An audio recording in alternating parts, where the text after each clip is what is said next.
नमस्कार, स्वागत है आपका LPCPS के पत्रकारिता एवं जनसंचार विभाग की इस पॉडकास्ट श्रृंखला में। हमारा देश भारत अपनी आज़ादी के 75 साल पूरे कर चुका है। भारत को एक बहुत लंबे संघर्ष के बाद आज़ादी मिली थी, पर इस आज़ादी को दिलाने के लिए अपने प्राणों तक की आहुति देने वाले स्वतंत्रता सेनानियों को आज हम भूलते जा रहे हैं। खासकर उन महिला स्वतंत्रता सेनानियों को जिन्होंने पुरुषों के कंधे से कंधा मिलाकर देश की आज़ादी में अहम भूमिका निभाई थी। आज के पॉडकास्ट में कहानी है दुर्गा देवी वोहरा की, जिन्हें हम दुर्गा भाभी के नाम से भी जानते हैं। उन्होंने स्वतंत्रता संग्राम के दौरान न केवल महत्वपूर्ण गतिविधियों को अंजाम दिया, बल्कि भगत सिंह, राजगुरु और सुखदेव के जीवन पर भी इनका गहरा प्रभाव रहा। दुर्गा भाभी का असली नाम दुर्गावती देवी था।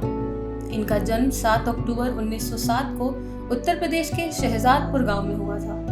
11 साल की कम उम्र में ही उनकी शादी भगवती चरण वोहरा से कर दी गई थी। उनके पति हिंदुस्तान सोशलिस्ट रिपब्लिकन एसोसिएशन के सदस्य थे। इस दल के सभी क्रांतिकारियों का भगवती के घर पर आना जाना था। उस समय दुर्गा देवी लाहौर में कॉलेज में पढ़ाती थी। इस दल के अन्य सदस्य उन्हें दुर्गा भाभी कहते थे, इसीलिए वे इसी नाम से प्रसिद्ध हो गई।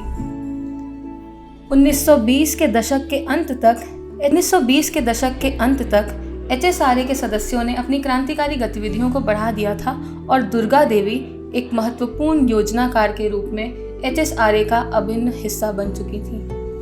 बहुत ही कम लोगों को ये बात पता होगी कि जिस पिस्तौल से चंद्रशेखर आज़ाद ने खुद को गोली मारकर बलिदान कर दिया था, वह पिस्तौल दुर्गा भाभी ने ही आज़ाद को दी थी।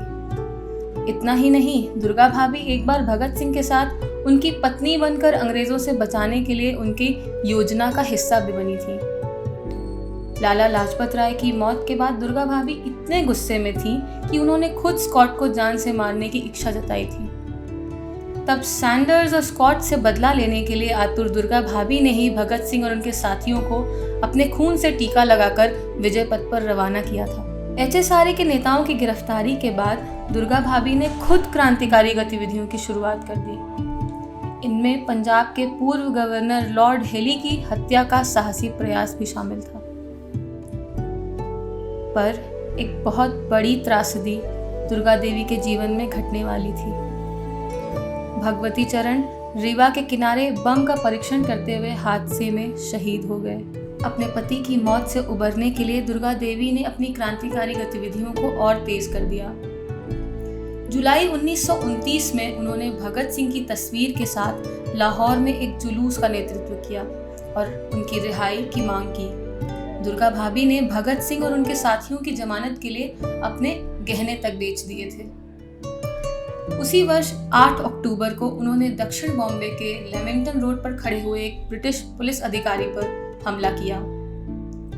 ये पहली बार था जब किसी महिला को इस तरह के क्रांतिकारी गतिविधियों में शामिल पाया गया था। इसके लिए उन्हें गिरफ्तार कर लिया गया और 3 साल की जेल भी हुई थी।